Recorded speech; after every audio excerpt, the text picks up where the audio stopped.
எனவே பேசுவோம். நம்ம எனவே பேசுவோம் சேனலுக்கு சப்ஸ்கிரைப் பண்ணி பெல் பட்டனை அழுத்தி ஆதரவு கொடுங்க. திருச்சியில நடந்துட்டு இருக்க அந்த பிரம்மாண்டமான மாநாட்டை பார்க்கும்போது உண்மையாலுமே என் மனசுக்குள்ள நெருடல் வருதுங்க. உண்மைதாங்க. எதுக்கு நம்ம அந்த கட்சியை திட்டணும்? இவ்வளவு நல்ல கட்சியை எதுக்காக நம்ம திட்டணும்? 117 பெண்கள், 116 ஆண்கள், நடுவுல ஒரு ஆண், 117 ஆண் ஆயிட்டாங்க. இவ்வளவு கிளியரான மெசேஜ யாருனாலயாவது கொடுக்க முடியுமா? உண்மையாலுமே அது நல்ல கட்சி தாங்க. நான் கூட அவசரப்பட்டு பேசிட்டேனோ. ஏன்னா அந்த 117 பெண்களும் இந்த 116 ஆண்களும் அங்க கூடி இருக்கிற அத்தனை ஆயிரம் மக்களுக்கும் என்ன பெரிய ஆசை இருக்க போகுது? அப்புறம் அந்த 117 2-3 பெண்களை விட்டுருங்க, இந்த 117 2-3 ஆண்களை விட்டுருங்க, அவங்கள சேர்த்துக்க வேண்டாம். அப்புறம் இந்த மக்களுக்கெல்லாம் என்ன பெரிய ஆசையா இருந்துற போகுது? ஏதாவது ஒரு மாற்று இப்ப நடந்துட்டு இருக்கிற இந்த திராவிட ஆட்சியில இருந்து ஏதோ ஒரு மாற்று அவங்க எதிர்பார்க்கறாங்க. ஓகே, அப்போ திராவிட ஆட்சி எதுக்கு மாற்றா வந்துச்சுன்னு தெரியணும்ல. ஆடு மாடு மேய்ச்சிட்டு இருந்தவங்க, செருப்பு தைச்சிட்டு இருந்தவங்க, துணி துவைச்சிட்டு இருந்தவங்க, மண்பானை செஞ்சுட்டு இருந்தவங்க, முடி வெட்டிக்கிட்டு இருந்தவங்க, மலை மல்லிக்கிட்டு இருந்தவங்க, விவசாயம் பண்ணிக்கிட்டு இருந்தவங்க, இவங்களையும் இவங்க குழந்தைங்களையும் படிக்க வச்சது. இது திராவிட மாடல் பண்ண சாதாரண வேலை தாங்க, பெரிய வேலையெல்லாம் கிடையாது. இப்ப சீமானுடைய வேட்பாளர்கள் லிஸ்ட் எடுத்து பாத்தீங்கன்னா எல்லாருமே படிச்சவங்க தாங்க. அவங்களும் பெருமைப்படுறாங்க, அதை பார்த்து நமக்கும் பெருமைதான். சீமானை தவிர மிச்ச எல்லாருமே படிக்க காலேஜுக்கு போனாங்க. இவரு மட்டும்தான் குடிக்க காலேஜுக்கு போனாரு. அத அவரே நான் ஒத்துக்கிறாரு. அதை பத்தி பேசுறதுக்கு நமக்கு அவசியம் இல்லை. இப்படி உண்மைய தைரியமா சொல்லக்கூடிய தைரியம் எந்த தலைவருக்கு இப்ப சமீப காலத்துல இருக்கு? அந்த மாதிரி விஷயத்துல சீமான் நம்ம கண்டிப்பா பாராட்டியே ஆகணுங்க. இப்ப கூட அவர் பேர செபாஸ்டியன் சைமன் சில்ற பையன் அப்படின்னு சொன்னதெல்லாம் கூட வாபஸ் வாங்கலாம்னு இருக்குங்க. எதுக்கு தெரியுமா? அந்த மேடையில இருக்கிற 113 113 மிச்சம் இருக்கிற சில்லறைகளை விட்டுருவோம்.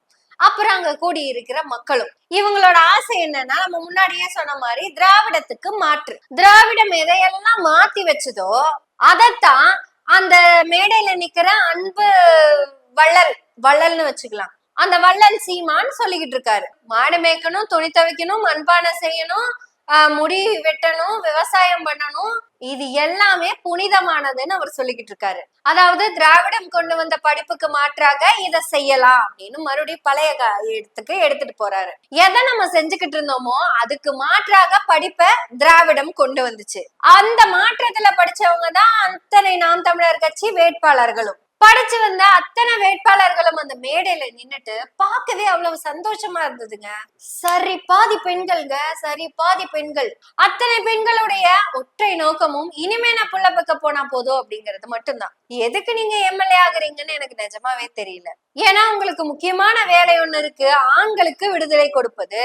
ஏன்னா ஆண்களை உங்க கர்ப்பச்சிறையிலிருந்து விடுதலை செய்யறதுக்கான முக்கியமான கடமையே உங்ககிட்ட தானே இருக்கு. அப்புறம் நீங்க வீட்லயே இருந்து வீட்டு வேலைகள் எல்லாம் சரியா செய்தாதானே உங்களோட புனிதர், உங்களுடைய கணவர், உங்களோட இணையர் அவரு வெளியெல்லாம் போவாரு. என் தாய் தன் கற்பப்பையிலிருந்து கொடுத்த விடுதலையில தான் இந்த மகன் இருக்கேன். என் தாய் தான் எனக்கே விடுதலை தந்திருக்கா. உதாரணத்துக்கு உங்க கட்சி ஒருங்கிணைப்பாளரோட மனைவி எடுத்துக்கோங்க. பாருங்க, ரொம்ப நாளுக்கு அப்புறம் இப்பதான் வெளிய பாக்குறோம். சாரி எல்லாம் அட்டகாசமா இருக்கு பாத்தீங்கல்ல. ஆனா அந்த பிளவுஸுக்கே 3000 ரூபாய் கிட்ட அவங்க செலவு பண்ணிருப்பாங்க.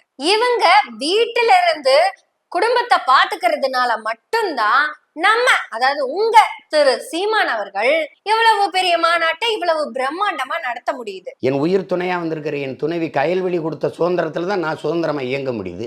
ஆனா இந்த மேடையில் நினைக்கிற 117 பெண்களுக்கு மட்டும் இந்த பொறுப்பு ஏன் இல்லாம போச்சு அப்படிங்கறத என்னோட கேள்வி. எங்க கர்ப்ப சிறையில இருந்து ஒரு ஆணை விடுதலை பெற்று அனுப்புறது இந்த பூமிக்கு அப்படிங்கிறது அது ஒரு புனித செயல்ங்க.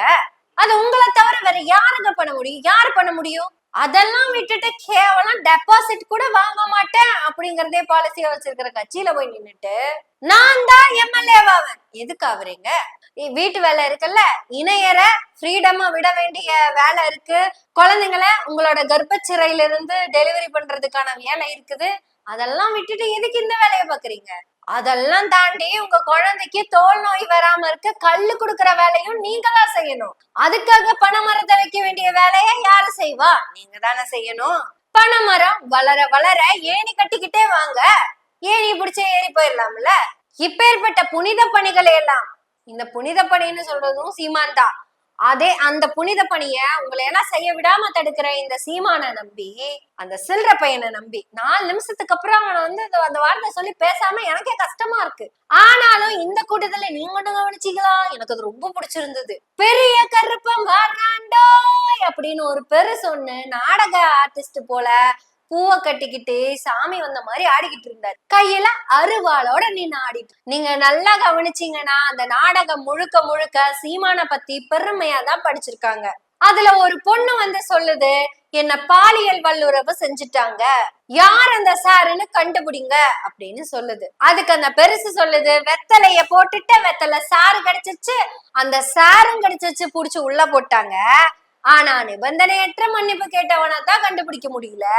ச்சே, எப்படிங்க ஊரையெல்லாம் கூவி கூவி ஆட்களை எல்லாம் கூப்பிட்டு உட்கார வச்சு தான் பெருமைய சொல்றதுக்கு ஒரு நாடக குரூப்பையும் கூட்டிட்டு வந்து நிக்க வச்சு தன்னுடைய பெருமைய அந்த ஊருக்கே சொல்றதுக்கான மனசு சீமான தவிர வேற யாருக்குங்க வரும்? இப்படி உண்மைய பேசுற அந்த தங்கத்தை நம்ம எவ்வளவு வேணாலும் பாராட்டலாம்.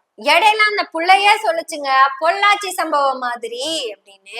பொள்ளாச்சி சம்பவத்துக்கு தீர்ப்பு வந்தப்ப தமிழ்நாட்டுல இருக்கிற எல்லாருமே அத வரவேற்றுதான் பேசுனாங்க. ஆனா அந்த தீர்ப்பை பத்தி 4 நாளைக்கு ஒரு வார்த்தை கூட பேசாம கம்முன்னு இருந்த ஒரே ஒரு தலைவர் நம்ம அண்ணன் சீமான் தான். கடைசியில அந்த புள்ள சொல்லுச்சுங்க, தமிழ்நாட்டுல குடி குடி குடி அதிகமா இருக்குன்னு. ஆனா அந்த புள்ள அந்த கடை பேரு சொன்னுச்சு, பிராண்ட் பேரு சொல்லாம விட்டுருச்சு, ரெமி மார்டின். ரெமி மார்டின் என்றவுடன் உங்களுக்கு நினைவுக்கு வருவது சில்லற பையன் சில்லற பையன் சில்லற பையன் சில்லற பையன் சில்லற பையன் சில்லற பையன் சில்லற பையன் சில்லற பையன். ஏங்க தமிழ்நாட்டுல ரெமி மார்டின் பிராண்டுக்கே அவர் தாங்க அம்பாசிடரு. இப்படி தன்னுடைய பெருமைய தன்னுடைய புகழ நாடகமா நடிக்க வச்சிருந்தாருங்க.